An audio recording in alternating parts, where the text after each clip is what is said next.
जय हिंद साथियों, नमस्कार। स्वागत है आप सभी का आपके अपने YouTube channel Galaxy of education पर। स्टूडेंट, क्या आप भी पॉलिटेक्निक एंट्रेंस एग्जाम की तैयारी कर रहे हैं और आपको भी चाहिए एक सरकारी कॉलेज जिससे आप सभी का पैसा बच सके और आप सभी यानी कि जो आपका पॉलिटेक्निक एंट्रेंस एग्जाम है उसमें अधिक से अधिक मार्क्स गेन कर सकें। तो स्टूडेंट, आप लोग कहीं मत जाइएगा क्योंकि हम लोग आपके लिए ला रहे हैं जीरो टू हीरो क्लास। किसकी? Zero to hero. यहाँ से आपको एकदम बेसिक से पढ़ाया जाएगा। आपको प्रैक्टिस सेट से जितने भी मोस्ट इंपॉर्टेंट क्वेश्चन हैं उनको कराया जाएगा। यहाँ पर आपकी जो PCM है यानी कि फिजिक्स, केमिस्ट्री, जो मैथ, जिनके जितने भी क्वेश्चन पूछे जाते हैं इनसे रिलेटेड जो भी आपके मोस्ट इंपॉर्टेंट क्वेश्चन होंगे उन सभी को हम लोग डिस्कस करेंगे, समझे। यहाँ पर आपकी जो मैथ की क्लास होगी वो आपको सुबह में प्रोवाइड किया जाएगा तथा जो फिजिक्स और केमिस्ट्री के जो भी क्लासेस हैं वो आपको शाम को डेली लगभग 8 बजे प्रोवाइड कर दी जाएगी। तो चलिए चलते हैं, स्टार्ट करते हैं आपकी अपनी यह क्लास। तो आपका यह जो पहला क्वेश्चन है कि कार्य का मात्रक क्या है? क्या कार्य का मात्रक जूल है या इसका मात्रक न्यूटन है या फिर वाट है या डाइन? तो जो कार्य है जिसे आप वर्क कहते हैं ना, इसको W से प्रदर्शित किया जाता है। W बराबर क्या होता है? F इंटू डी, है ना।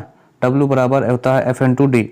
बल गुणे विस्थापन, यानी कि जो एक निश्चित दिशा में बल लगाकर विस्थापन किया जाता है तो उसे ही कार्य की संज्ञा दी जाती है। तो जो कार्य होता है इसका जो मात्रक होता है उसे क्या कहते हैं? तो उसका जो मात्रक है उसे जूल कहा जाता है। तो जो आपका ये न्यूटन है, ये न्यूटन आपका है बल यानी कि फोर्स का मात्रक है जिसे आप F से प्रदर्शित करते हैं। और ये जो डाइन है यह भी बल का मात्रक है, लेकिन ये जो न्यूटन है ये आपका SI पद्धति में है। किसमें? SI पद्धति में बल का मात्रक है न्यूटन। और जो डाइन है ये आपका CGS पद्धति में है। किसमें? CGS पद्धति में आपका बल का मात्रक है। तो इस क्वेश्चन से आपके 3 क्वेश्चन तैयार हुए कि कार्य का मात्रक कौन है। तो SI पद्धति में कार्य का मात्रक आपका होता है जूल, है ना। और जो बल का मात्रक है SI पद्धति में जो बल का मात्रक होता है न्यूटन तथा CGS पद्धति में इसका मात्रक डाइन होता है। तो चलिए चलते हैं अब आपके नेक्स्ट क्वेश्चन पर। जो भी स्टूडेंट हमारे चैनल पर नए हैं तो उनसे हमारी रिक्वेस्ट है कि वो सभी हमारी वीडियो को लास्ट तक जरूर देखें और हमारे इस चैनल को प्लीज़ सब्सक्राइब करें और अपने दोस्तों तक इस वीडियो को शेयर जरूर करें जिससे उन लोगों को भी इसका फ़ायदा हो सके। तो चलिए चलते हैं अब आपके नेक्स्ट क्वेश्चन पर। आपका जो नेक्स्ट क्वेश्चन है कि प्रकाश वर्ष इकाई है, यानी कि जो प्रकाश वर्ष है इसके द्वारा क्या किया जाता है? क्या यह दूरी मापने की इकाई है, यानी कि यह एक मात्रक है कि क्या इसके द्वारा दूरी मापा जाता है? क्या इसके द्वारा समय मापा जाता है या इसके द्वारा प्रकाश की तीव्रता को मापा जाता है या फिर द्रव्यमान को मापा जाता है प्रकाश वर्ष के द्वारा? तो जो स्टूडेंट जो आपका प्रकाश वर्ष है यानी कि ये प्रकाश वर्ष किसे कहते हैं? यानी कि एक साल में प्रकाश के द्वारा जो दूरी तय की जाती है, यानी कि एक साल में प्रकाश जितनी ही दूरी तय करता है वह एक प्रकाश वर्ष यानी कि 1 लाइट ईयर होती है। तो एक प्रकाश वर्ष यानी कि 1 लाइट ईयर में प्रकाश कितना गमन करता है? तो इसका जो मान होता है स्टूडेंट वो होता है 9.46 गुणे 10 की घात 15। तो एक प्रकाश वर्ष के बराबर कितना होता है? 9.46 गुणे 10 की घात 15 मीटर होता है, समझे। यहाँ पर ये होगा 10 की घात 15 मीटर। तो ये होता है एक वर्ष में प्रकाश के द्वारा चली गई दूरी। तो जो प्रकाश वर्ष है यह आपके दूरी को मापने का कार्य करता है, यानी कि जो इकाई है वो किसकी है? दूरी को मापने की इकाई है प्रकाश वर्ष।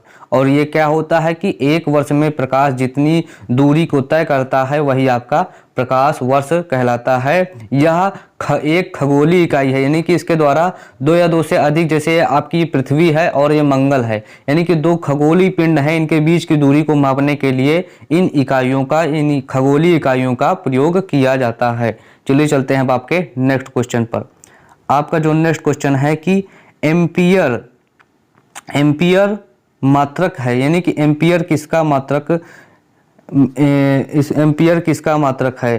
प्रकाश घनता का है या विखंडित आय का या विद्युत धारा का है या क्षेत्र का, यानी कि विद्युत क्षेत्र का है। यहाँ पर देखिए कि इस क्वेश्चन में जो इसका लिखावट है पीडीएफ में उसमें कुछ मिस्टेक हो गई है। तो जो आपका जो ऑप्शन नंबर यहाँ पर सी दिया गया है कि जो एम्पियर है किसका मात्रक है, ये आपका धारा यानी कि विद्युत धारा यानी कि इलेक्ट्रिक करंट जिसे आप आई से प्रदर्शित करते हैं उसका मात्रक है। इसका जो ऑप्शन नंबर सी है वह सही है, ये थोड़ा इसमें मिस्टेक हो गया है। तो चलिए चलते हैं अब आपके नेक्स्ट क्वेश्चन पर। आपका नेक्स्ट क्वेश्चन है कि जो पारसेक होता है यह क्या है, कि क्या यह दूरी मापने की इकाई है, क्या यह समय मापने की इकाई है, या प्रकाश की चाल को मापने की यह इकाई है, या चुंबकीय बल को मापने की इकाई है आपकी पारसेक। तो स्टूडेंट अभी हमने क्या बताया कि आपको जो एक दूरी मापने की इकाई थी कौन थी, वो थी प्रकाश वर्ष। इसी प्रकार जो पारसेक है यह भी दूरी मापने की इकाई है। इसके द्वारा भी खगोलीय दूरियों को मापा जाता है। और जो यानी कि जो दूरी मापने की सबसे बड़ी इकाई कौन सी है, तो वो कौन सी है आपकी पारसेक। जो पारसेक है इसे ही दूरी मापने की सबसे बड़ी इकाई कहा जाता है।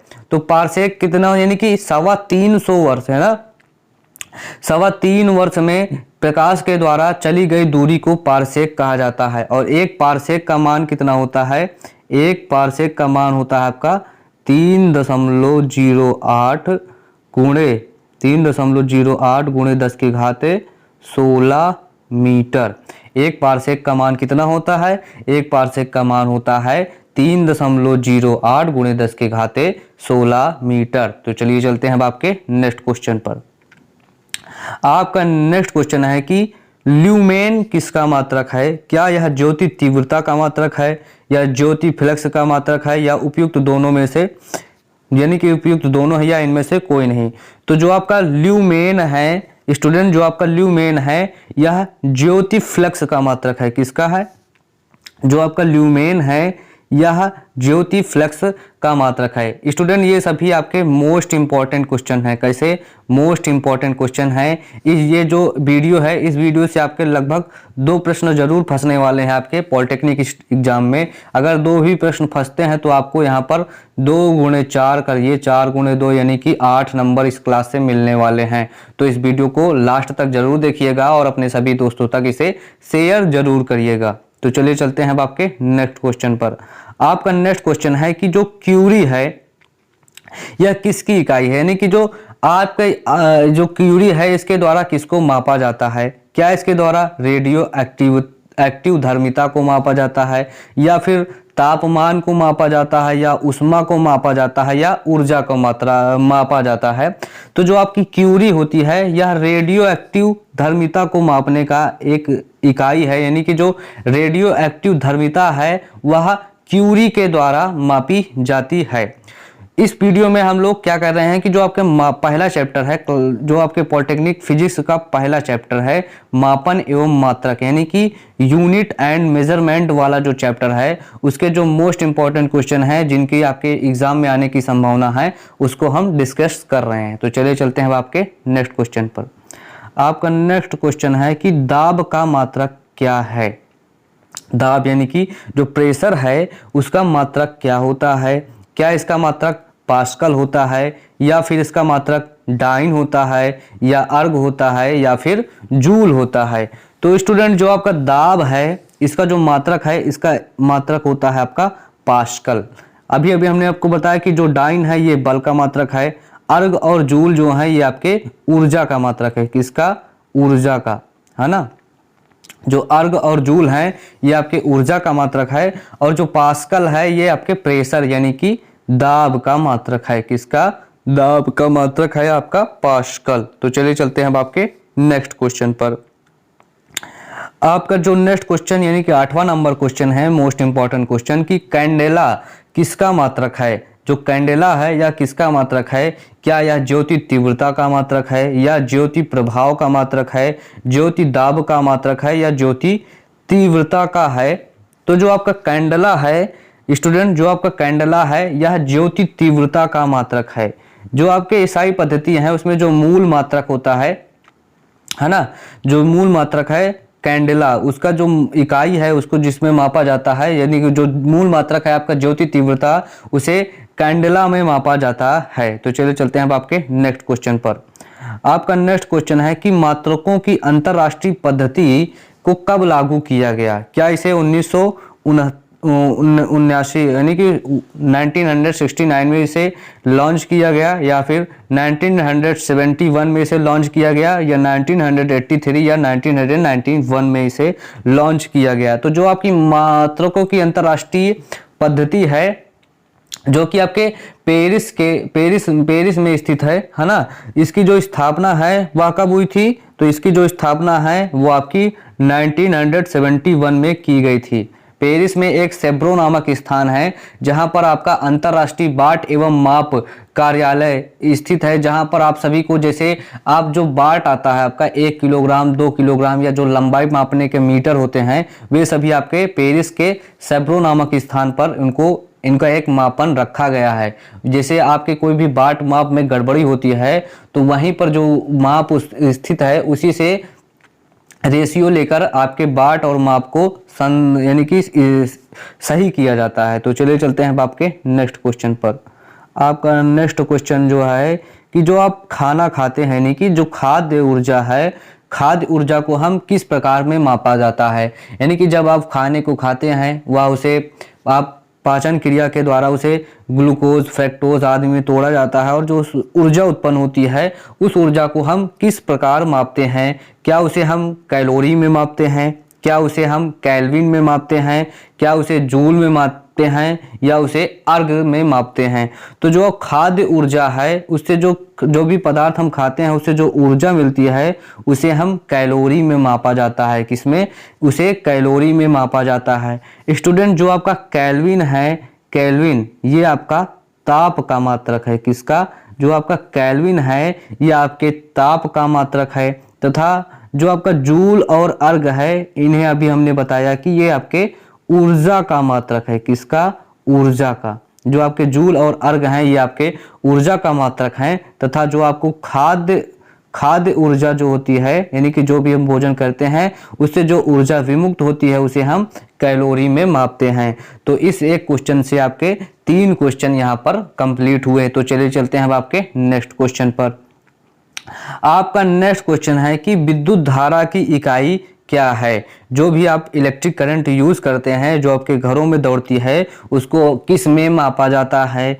क्या उसे एम्पियर में मापा जाता है, या फिर उसे ओम में मापा जाता है, या वोल्ट में, या कूलाम में? तो जो आपकी विद्युत धारा जिसे आप आई से प्रदर्शित करते हैं, किससे? जो आपकी विद्युत धारा होती है जिसे आप आई, है ना, यानी कि आई यानी कि इलेक्ट्रिक करंट, आई यानी कि इलेक्ट्रिक करंट से जिसे आप प्रदर्शित करते हैं, उसका जो मात्रक है वो कौन सा होता है? उसका मात्रक होता है आपका एम्पियर। तथा तो जो आपका वोल्ट है, ये वोल्ट ये आपके विभव और विभवांतर का मात्रक होता है। और जो आपका कूलाम है, कूलाम ये आपके आवेश यानी कि जिसे आप क्यू से प्रदर्शित करते हैं। किसे? आवेश। ये आपका जो कूलाम है ये आपके आवेश, है ना, आवेश यानी जिसे आप क्यू से प्रदर्शित करते हैं उसका मात्रक है कूलाम। कौन सा है? कूलाम। तो चलिए चलते हैं अब आपके नेक्स्ट क्वेश्चन पर।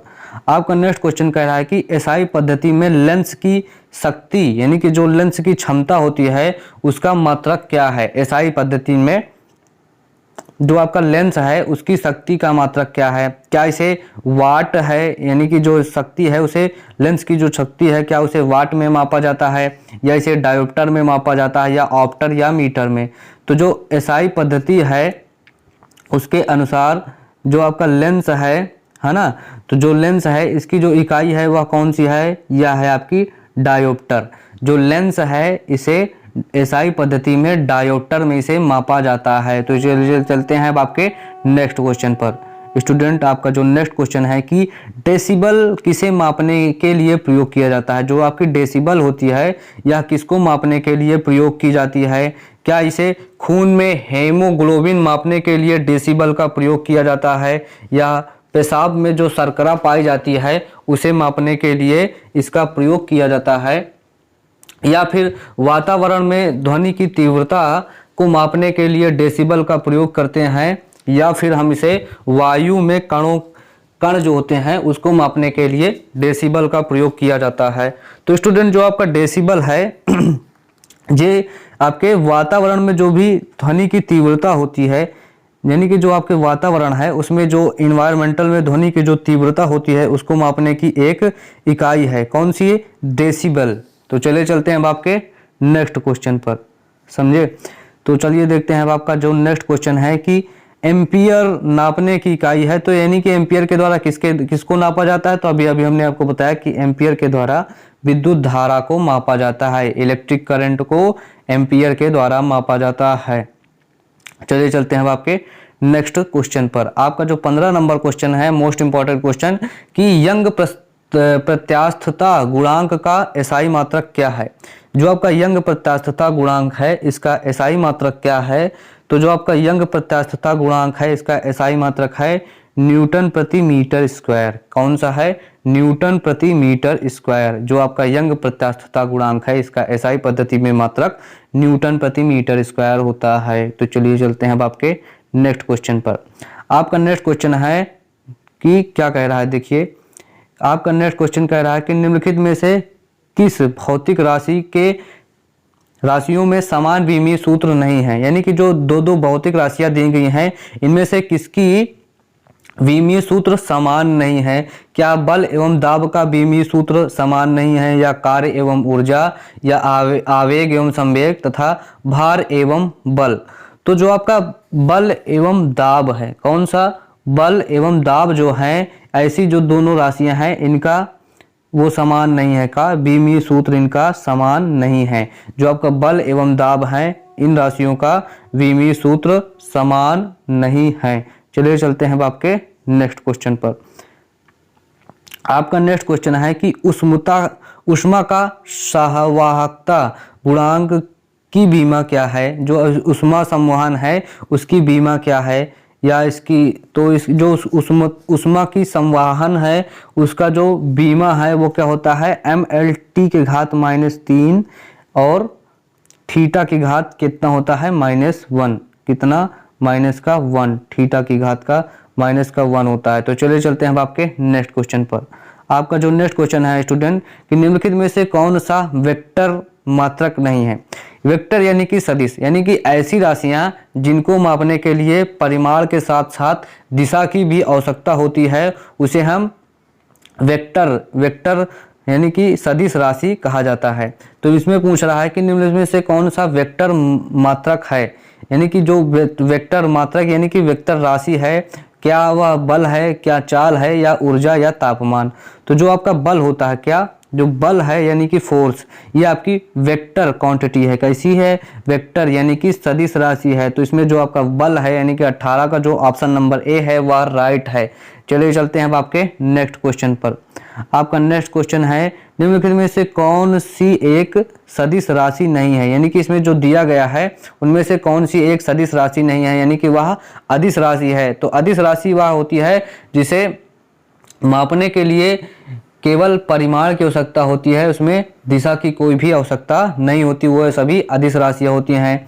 तो इसमें जो आपका ऑप्शन नंबर डी है यानी कि द्रव्यमान को आप कहीं भी माप सकते हैं, इसके लिए आपको किसी भी दिशा की आवश्यकता नहीं है। किसी भी दिशा की आवश्यकता नहीं पड़ती है इसको द्रव्यमान को मापने के लिए। संवेग, आवेग तथा कोणीय वेग जो होते हैं इनके मापन के लिए हमें दिशा की आवश्यकता पड़ती है। तो चलिए चलते हैं अब आपके नेक्स्ट क्वेश्चन पर। आपका जो नेक्स्ट क्वेश्चन है कि निम्नलिखित में से अदिश राशि कौन सी है? यानी कि जो आपको दिया गया है, क्या इसमें से ऊर्जा है जो अदिश राशि है, या बल आघूर्ण अदिश राशि है, या संवेग है, या उपयुक्त तो सभी जो हैं वो सभी अदिश राशियां हैं। तो जो स्टूडेंट जो आपका बल आघूर्ण या संवेग ये जो दोनों हैं ये आपकी कैसी हैं? ये आपकी हैं सदिश राशियां। कैसी हैं? ये हैं आपकी सदिश राशियां। तथा जो ऊर्जा होती है ये होती है आपकी अदिश राशि, है ना। इसके ऊर्जा को मापने के लिए हमें किसी भी दिशा की आवश्यकता नहीं होती है। तो ये थे आपके आज के 20 मोस्ट इंपॉर्टेंट क्वेश्चन जो आपके चैप्टर फर्स्ट से लिए गए थे। किससे? चैप्टर फर्स्ट फिजिक्स के चैप्टर फर्स्ट से लिए गए थे, जिसका जो नाम क्या था? मात्रक एवं बीमा, यानी कि यूनिट एंड मेजरमेंट वाला जो चैप्टर था उसमें से जितने भी 20 मोस्ट इंपॉर्टेंट क्वेश्चन को इसमें डिस्कस किया गया है। तो स्टूडेंट आप सभी से हमारा अनुरोध है कि आप सभी हमारे इस वीडियो को ज़्यादा से ज़्यादा बच्चों तक शेयर जरूर करें और इसे लाइक जरूर करें, तथा अपने सभी दोस्तों तक शेयर जरूर करिए। तो मिलते हैं आप सभी से नेक्स्ट वीडियो में, तब तक के लिए ओके बाय।